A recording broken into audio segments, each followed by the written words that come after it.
জায়গায় জিদার জায়গায় যাচ্ছিল সেজে গুজে হাত মোজা গেজে গুজে হাতে ঘড়ি পরে পায়ে বুট পরে গায়ে শার্ট পরে কত রকমের পোশাক সুন্দর পরিধান করে কেউ কিন্তু জানতো না যে ওই পানিতে গিয়ে ডুবে মারা যাবো। আমার রব বলছে কুল্লু নাফসিন যায়িকাতুল মউত, প্রত্যেক প্রাণী মাত্রই মৃত্যু স্বাদ করবে।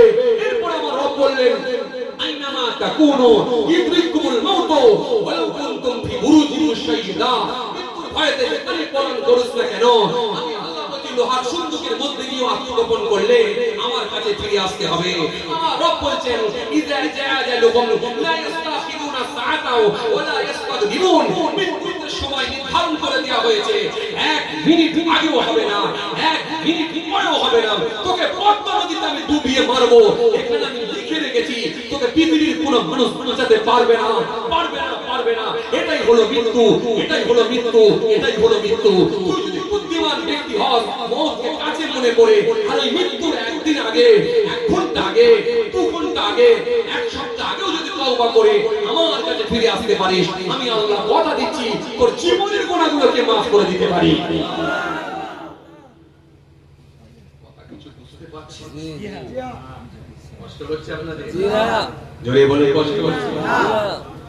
ওই লোকগুলো যদি জানতো পদ্মা নদীতে ঘুরে মারা যাবে একটা কেউ যেত না। দীঘায় শুটিং করতে যে এর ভেতর থেকে আমার একটুখানি বলতে ভাই মনে পড়ে গেল, হায় রে হায় মায়ের জান। সোশ্যাল মিডিয়ায় দেখে আমি হতভম্ব হয়ে গেলাম। পৃথিবীর জমিনে মায়ের জায়গা কেউ কভার করতে পারে না। ওই পানির ভেতর থেকে একটা 8 বছরের ছেলে বেঁচেছে, উঠে এসেছে।